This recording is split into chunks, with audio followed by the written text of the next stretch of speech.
निश्चिंत होकर सोने से पहले निर्गुण ने अपनी सद्य अर्जित कमाई को ब्याज पर चढ़ाना चाहा।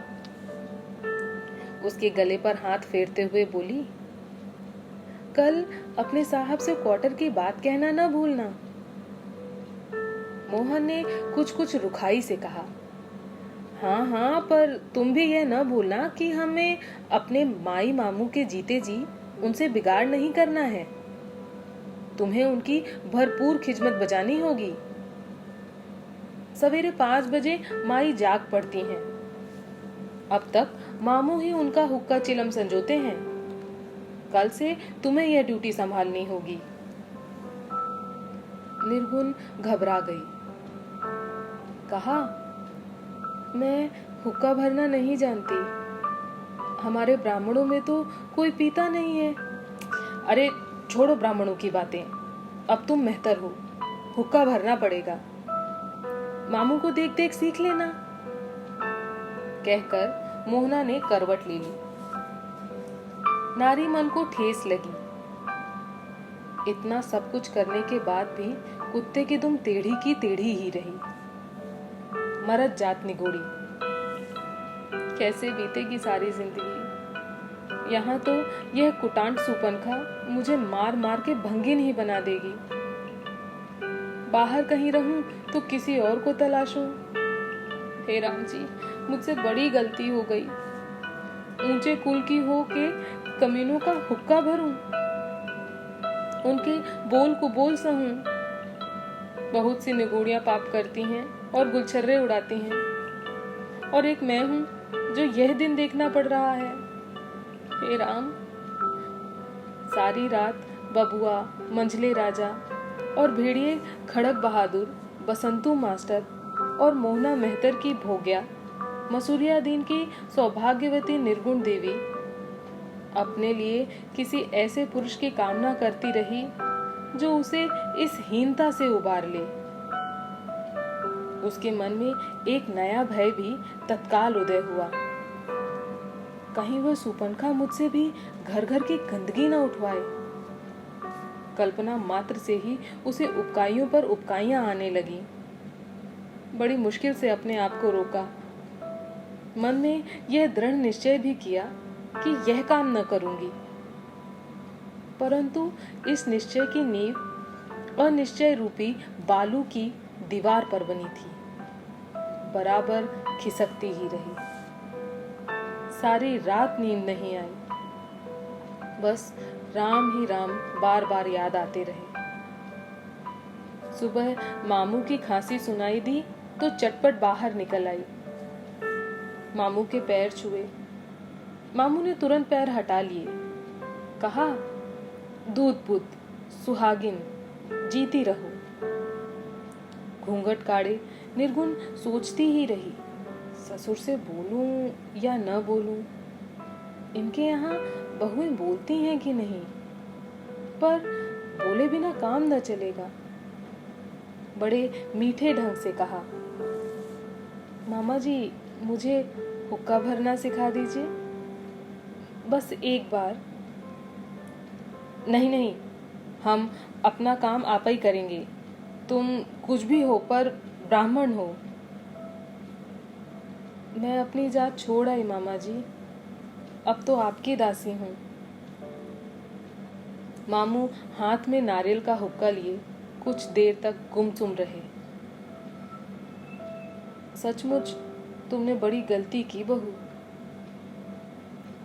हुक्का भरना सिखा दीजिए। लाइए, मुझे दीजिए। एक क्षण ठिठक कर हुक्का बढ़ाते हुए मामू ने निश्वास छोड़कर कहा, ठीक ही है, लो सीखो। गुड़गुड़ी में पानी की आवाज कब ठीक हुई। चिलम से कैसे सजाई जाती है, यह शिक्षा ससुर से ग्रहण करके हुक्का लेकर सास की सेवा में पहुंची। सास जी खटिया पर बैठी बैठी खांस रही थी। बहू को देखा तो चट से लेट गई, पैर फैला लिए। निर्गुण हुक्का लिए सामने आई, खड़ी रही। सास जी पड़ी पड़ी खांसती रही। फिर रौब से कहा, चिलम उतार के कोने में धर दो, पैर दबाओ मेरी। आज्ञाकारिणी बहू की तरह निर्गुण सास की पद सेवा करने लगी।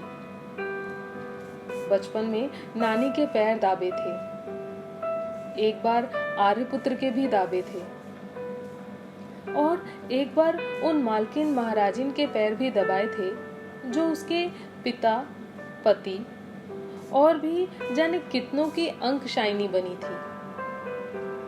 वहां तक तो गनीमत थी, किंतु यह पद सेवा, एक ही जन्म में उसके कितने जन्म हो चुके थे अब तक। विचारधारा में सास के प्रश्न से झटका लगा। वह पूछ रही थी, बुढ़े के यहाँ से कुछ माल भत्ता भी लाई है कि नहीं? सुनकर निर्गुण को सांप सूंघ गया। उत्तर न पाकर सास ने अपनी दूसरी टांग उछालकर पायताने से लगे निर्गुण के मुख पर मारनी चाहिए, पर निर्गुण उस वार को गर्दन पीछे करके झेल गई। हड़बड़ाकर कहा, थोड़े से गहने हैं, 300-400 रुपए भी होंगे। सास के क्रोध भरे कलेजे को सोने चांदी की खबर से तरावट मिली। पूछा, कसम तेरा पैसे वाला होगा, तभी तो 7-7 औरतें ब्याही हैं। काहे का काम होता है तेरे यहाँ? अनाज गल्ले का। माँ बाप तेरे क्या करते हैं? मर गए। बाप भी माँ भी दोनों? जी हाँ। निर्गुण के लेखे उसके जीते जागते माँ बाप भी मेरे सामने ही थे। ले, ये दूसरा पैर दबा। निर्गुण सास का दूसरा पैर भी दबाने लगी। थोड़ी देर दोनों ओर मौन रहा। एकाएक माई ने पूछा, मेरे लड़के को फंसाने से पहले तूने कितने खसम और किए हैं, बोल।